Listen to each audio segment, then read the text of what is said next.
Hi, my name's Phil, or Thete in Paladin form, and I'm a Mythic Raider with considerable experience of playing a Paladin.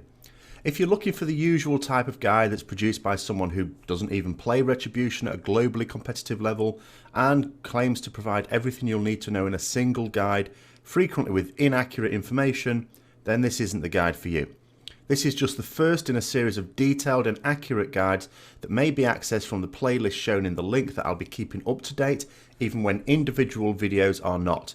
This video may be appropriate for Retribution Paladin players with a range of experience from complete novice to veteran raider who simply hasn't had beta access to test it out for themselves. However, I will be assuming no prior knowledge of the class at all, so please bear with me if I go over the very basics.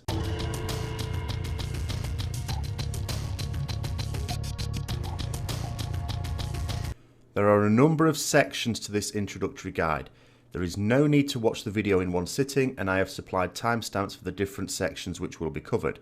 Finally, it's important to note that this guide is for the pre-Ashbringer period between the release of the pre-Legion patch and the launch of the Legion expansion itself. It does not include the use of talents or detailed rotation guides. That will be coming out in the next video, which won't be out just yet because Blizzard have not finalised talents, but it will be out before that pre-patch goes live. Full guides for all aspects of playing Retribution Paladin in PvE will be released as and when appropriate, and you'll always find the most up-to-date videos in that playlist. Now I'm going to categorise our damage abilities three ways: Holy Power Builder, Holy Power Spender, and Other. For some years the main aim of a Retribution Paladin has been to build up Holy Power and then spend it on very powerful single target or AoE Holy Power spenders. With Legion there is an extra complication in the form of Judgment. Judgment no longer provides any Holy Power, but instead debuffs our target for 6 seconds. During this 6-second window, any Holy Power spenders that we use on that target do extra damage based upon our mastery levels. As such, we want to build Holy Power up before using Judgment so that we can maximise our use of this Judgment debuff. Just to repeat, that only Holy Power spenders benefit from this debuff, and so our mastery does not buff any other abilities as it once did. Note that there are uncommon situations where you might have 5 Holy Power but are waiting for Judgment to come off cooldown. In this case, it is worth waiting a second, but not too much longer than that. If you have time to use a spender and build some back up before using Judgment is available, then do that. Note that you don't need 5 Holy Power built up to use Judgment. In the vast majority of cases, you'd expect to be able to use 2 spenders during a Judgment debuff window. This gives you the opportunity with even 4 or perhaps even 3 Holy Power to use Judgment and still get a second spender off. To build up Holy Power, we can use Crusader Strike and Blade of Justice. Crusader Strike is an ability which is based on weapon damage and has 2 charges. It may only be used on a target in melee range. It generates 1 Holy Power. Blade of Justice can be used a little outside melee range, being a medium range ability, and generates 2 Holy Power in its default form. These abilities should be used to build up Holy Power before using Judgment. Try to build up at least 4 Holy Power if you can. Try to avoid using Blade of Justice on 4 Holy Power, as you can waste Holy Power doing this. We have a number of Holy Power spenders via talent, but they will be covered in the next video. In terms of baseline abilities, we have Templar's Verdict and Divine Storm. In most cases we would use Templar's Verdict, but Divine Storm will usually pull ahead on 3 or more targets. This can depend on the specific set of gear that you have, and will also change a little when you obtain the Ashbringer in Legion, but for now you can assume Divine Storm should be used on 3 or more targets, within 8 yards of your character of course. Otherwise stick to Templar's Verdict. Our final baseline damage dealing ability is a passive called Retribution. This provides you with a 50% damage buff for 10 seconds whenever a party or raid member within 40 yards dies. We now receive a tangible benefit when gnomes die, so make the best of it. We also have a number of other abilities which do not deal damage. Blessing of Protection is a defensive ability on a 5-minute cooldown which protects the target from all physical damage for a short time. During this time, they may still attack as normal, including with melee attacks, which was not the case before. This makes the ability slightly more usable now. Divine Shield is a powerful defensive ability that we can use on ourselves. It makes us invulnerable to incoming damage for a short period. During this time we may attack as normal. It used to be the case that our damage would be reduced, but this is not the case for Legion. There are no penalties other than Forbearance. Lay on Hands is a powerful heal on a very long cooldown. It may be used on yourself or any other friendly target to restore health equal to your own maximum health. Now Blessing of Protection, Divine Shield and Lay on Hands all debuff their target with an effect called Forbearance. Until this debuff wears off, the target may not receive any of these abilities again. For example, you cannot use Lay on Hands on someone and then immediately use Blessing of Protection. Forbearance exists to prevent the stacking of powerful life-saving abilities. Shield of Vengeance is an absorbed shield with a moderately long cooldown. If all of the shield is absorbed by incoming damage, then you deal holy damage equal to the amount absorbed split across all nearby enemies. This feature means that you should go to the effort of ensuring that damage will all be absorbed in order to maximize damage output. It might mean deliberately taking extra damage, but be careful not to continue doing this after the shield has been fully absorbed. It may be best to ensure that you have a suitable method of tracking the shield without distracting you from other concerns. Flash of Light. This is a weak healing ability that can be used in an emergency. It is not something you should expect to use in group PvE content, as the time spent using it is a considerable DPS loss and the healing return is very low. However, it is sometimes used in dire situations or in solo play. And finally, Cleanse Toxins. This allows you to remove all poison disease effects from either yourself or any other friendly target. It has an 8-second cooldown, so you can't spam it.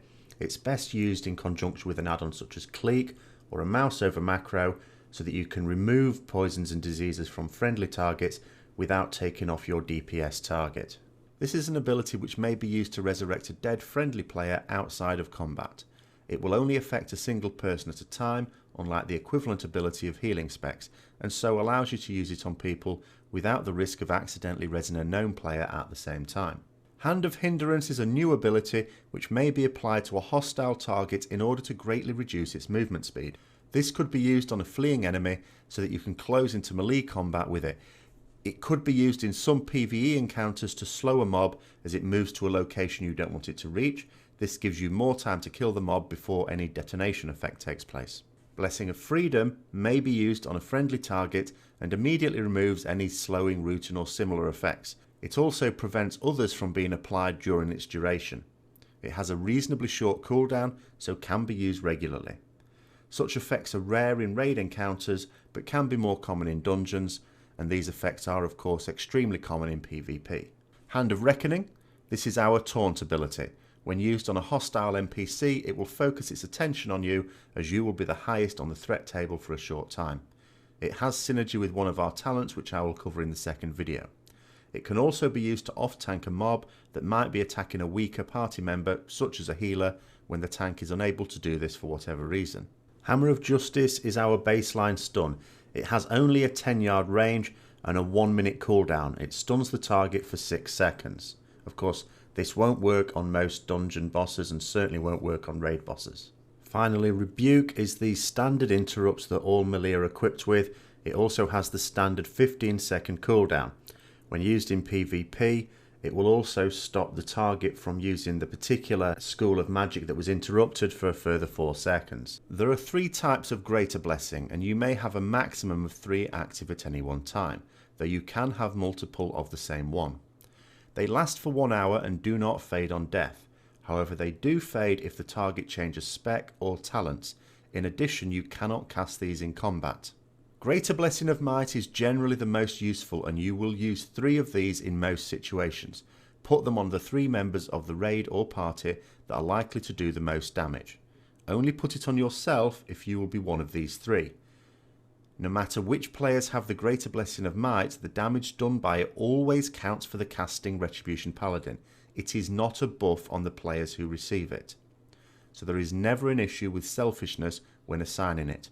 It does you no good to put it on yourself unless you are one of the top 3 damage dealers.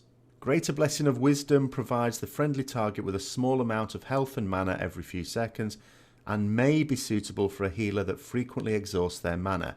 This is unlikely to be useful in dungeons, but may be useful on certain raid situations on progress. Greater Blessing of Kings provides a weak absorb shield. At the time that I'm producing this video, it is an exceptionally weak ability, which I do not believe will be of serious use except in solo play. However, if the ability is buffed, it might be useful for either a tank or another player who has damage absorbing duties on a boss fight. However, just to repeat, in almost all situations you would use Greater Blessing of Might on your 3 top DPS. The reason for this is you will always get a return from Greater Blessing of Might. You only get a return from Greater Blessing of Wisdom if the healer you apply it to would have run out of mana without it, and that would have caused one or more party or raid members to die. Similarly, Greater Blessing of Kings is only giving you a return if it is again saving someone's life who would otherwise die. Greater Blessing of Might always gives you extra damage, and extra damage is always good.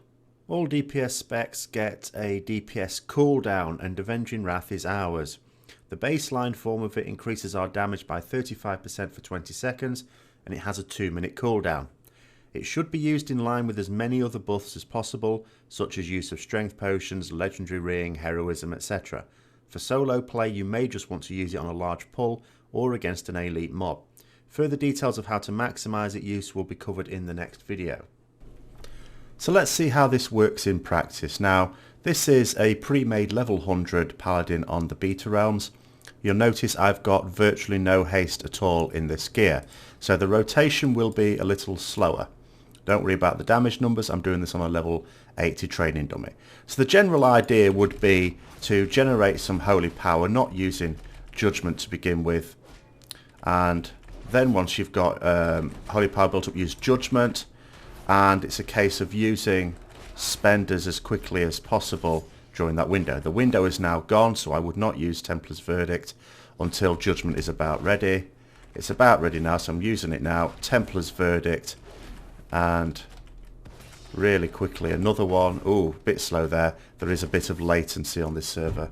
At higher haste levels, remember cooldowns are affected by that. I'm just going to wait for 2 more there. Judgment, and then Templar's Verdict, Crusader Strike, Templar's Verdict again. And it's a rinse and repeat like this. At higher haste levels, you will get a lot more fluid rotation. This is a very small amount of haste I have on this character at the moment. So let's take a look with a character with a bit more haste. This is level 108 and of course has the Ashbringer, but what I'm going to be doing is just using the baseline abilities just to show you the general idea. The same sort of rotation I was using before. So what I've got here is 10% haste. So we use this to build up some holy power. 4 is fine. Spender. And then can get a second one off before judgment wears off. And the mob lasted exactly the right amount of time to show that. Excellent. So if we do it on a mob that'll last a little bit longer, just to show you a bit of a rotation, so 4 should be fine. Templar's Verdict, get a couple of quick Crusader strikes off, get another one off, and then it's a building exercise again. Waiting for judgment to come off cooldown, and then just spend. And it's rinse and repeat like that for single target or AoE really, only with a lot of AoE mobs it will be less important that you have judgment active because it won't be up on all the mobs anyway.